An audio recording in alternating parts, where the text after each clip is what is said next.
Assalamualaikum warahmatullahi wabarakatuh. Pada video ini saya akan mereview penentuan dosis pemupukan dengan mudah, cepat, dan tepat, yaitu menggunakan PUTS. Seperti apa itu? Ayo kita lihat.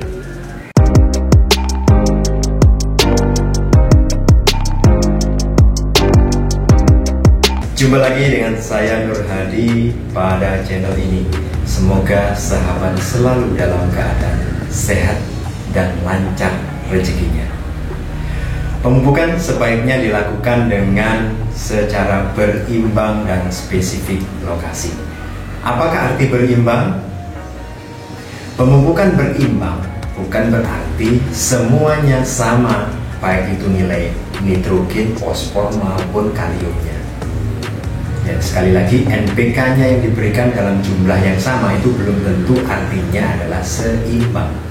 Tetapi pemupukan berimbang adalah perlu memperhatikan yang pertama adalah target hasil yang realistis, mengetahui kondisi tanah, dan baru terakhir dosis ditentukan berdasarkan target hasil dan kondisi tanahnya. Dalam pemupukan berimbang yang spesifik lokasi, maka perlu diperhatikan beberapa hal yang sudah saya informasikan tadi. Yang pertama adalah target hasil yang realistis. Target hasil yang realistis ini dapat ditentukan dengan potensi tertinggi dalam satu hamparan sawah yang bersangkutan. Misalkan di dalam Ubinan ada kawasan dengan hasil 7 ton gabah kering panen per hektar atau GKP. Sementara lahan yang lain hanya 6 ton GKP per hektar. Maka target hasil yang bisa dipasang adalah 7 ton GKP per hektar. Nah, khusus untuk PUTS ini yang dijadikan patokan adalah GKG, gabah kering giling, bukan GKP. Berdasarkan survei tahun 2018 oleh BPS, konversi GKP ke GKG adalah berbeda setiap provinsi. Ini adalah daftar prosentase konversi GKP ke GKG.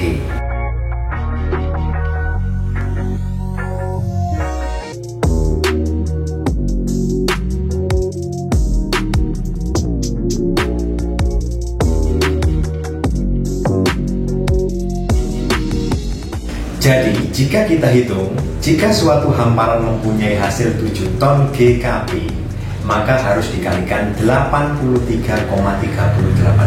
atau sama dengan 583.660 GKG dan bisa dibulatkan menjadi 6 ton GKG per hektar.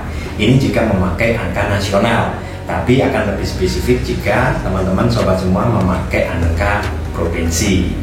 Yang berikutnya adalah ukur kondisi tanah, seberapa kandungan NPK di dalam tanahnya. Kondisi tanah ini bisa diukur atau dapat diukur dengan uji laboratorium. Namun untuk itu memerlukan waktu yang lama dan biaya yang mahal. Khusus untuk padi sawah bisa menggunakan metode yang lebih murah, cepat, dan tepat, yaitu dengan menggunakan PUTS atau perangkat uji tanah sawah yang akan kita bahas pada video ini.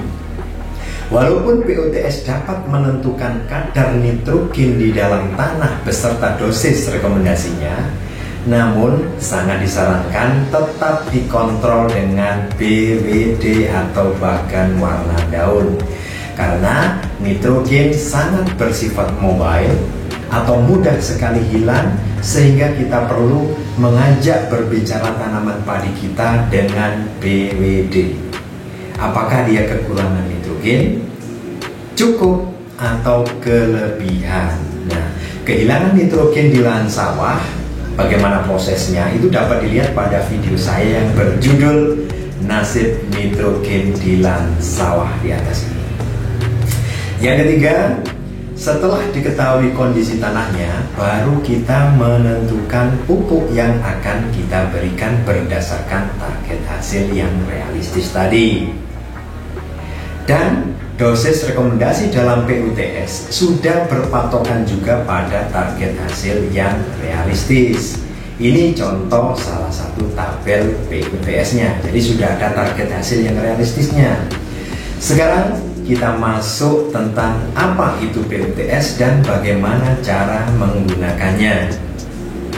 PUTS adalah alat pengukur kondisi tanah yang dibuat sedemikian rupa hingga mudah digunakan oleh siapapun, bukan harus BPL atau aparat lainnya. PUTS mempunyai masa kedaluarsa 2 tahun sejak kemasan bereaksi dibuka, dan tanggal diproduksinya dapat dilihat pada bagian depan atas. 1 unit PUTS dapat dibuat untuk menganalisa 50 sampel tanah komposit. Artinya, jika 1 sampel tanah komposit mewakili 5 hektar, maka 1 unit PUTS dapat digunakan untuk mengukur 250 hektar lahan sawah. 1 unit PUTS ini dibanderol dengan harga Rp1.500.000 jika rata-rata kepemilikan lahan petani adalah 1/4 hektar dan kemampuan ukur adalah 250 hektar. Maka sebenarnya 1 unit PUTS ini dapat dibeli oleh 1.000 orang petani dengan patungan hanya dengan Rp1.500 saja.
Untuk penetapan status N tanah, contoh tanah uji sebanyak setengah sendok spatula diambil dan dimasukkan ke dalam tabung reaksi.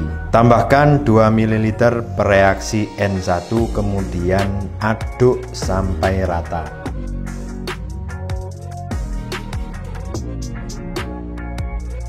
Tambahkan per reaksi N2 sebanyak 2 ml.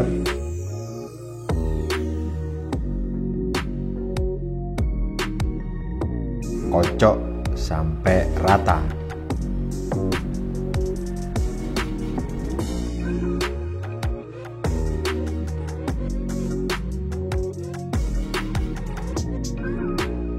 Tambahkan 3 tetes per reaksi N3.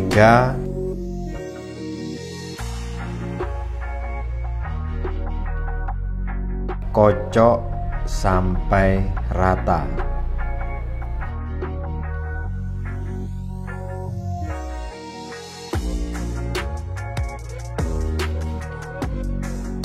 Tambahkan 5-10 butir per reaksi N4, kemudian kocok lagi.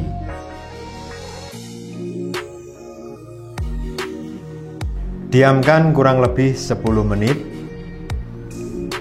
Dan dari hasil ini kita melihat bahwa kondisi tanahnya adalah nitrogennya sangat tinggi, sehingga dosis rekomendasinya adalah urea sebanyak 200 kg per hektar.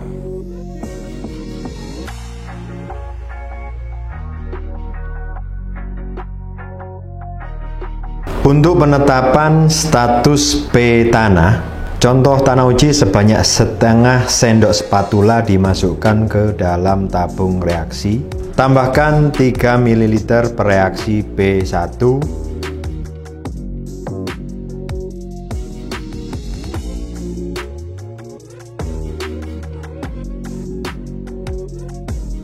Kemudian aduk sampai merata dengan pengaduk kaca.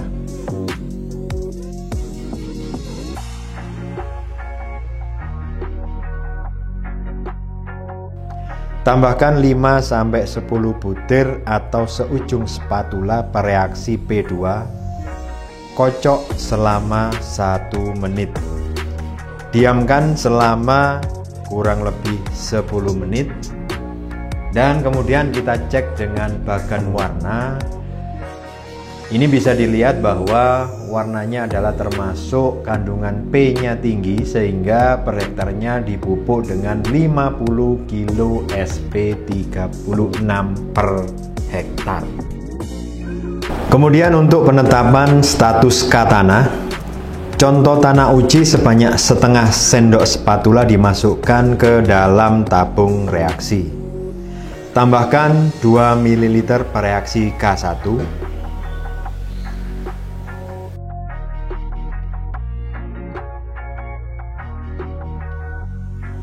Kemudian aduk hingga merata dengan pengaduk kaca.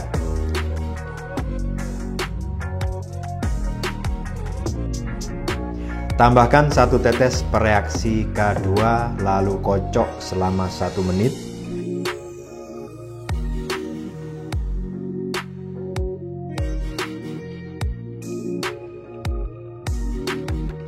Tambahkan pereaksi K3 1 tetes lalu kocok sampai merata.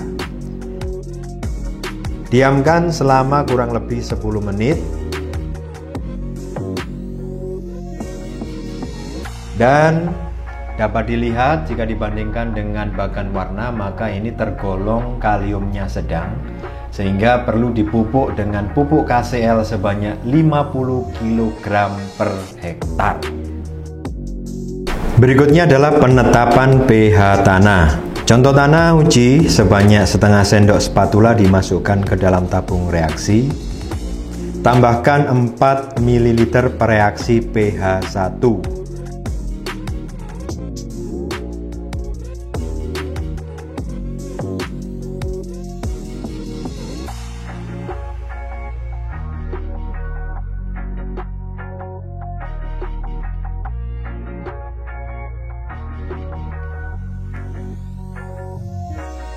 Kemudian aduk sampai merata dengan pengaduk kaca.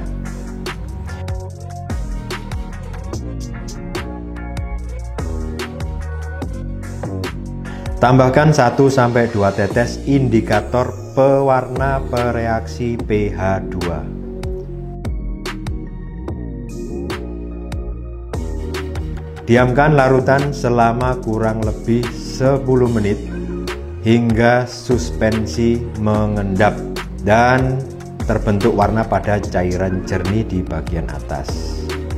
Nah, pada bagian ini disimpulkan bahwa pH termasuk pH yang agak masam ya, sehingga sistem pemupukannya yaitu menggunakan bahan dari urea. Jadi demikian tadi teman-teman informasi yang bisa saya berikan pada kesempatan ini.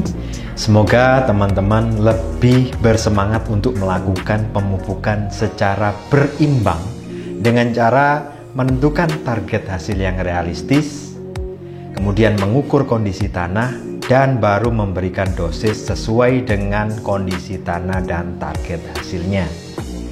Demikian, semoga bermanfaat. Saya akhiri. Wassalamualaikum warahmatullahi wabarakatuh. Salam sukses untuk teman semua.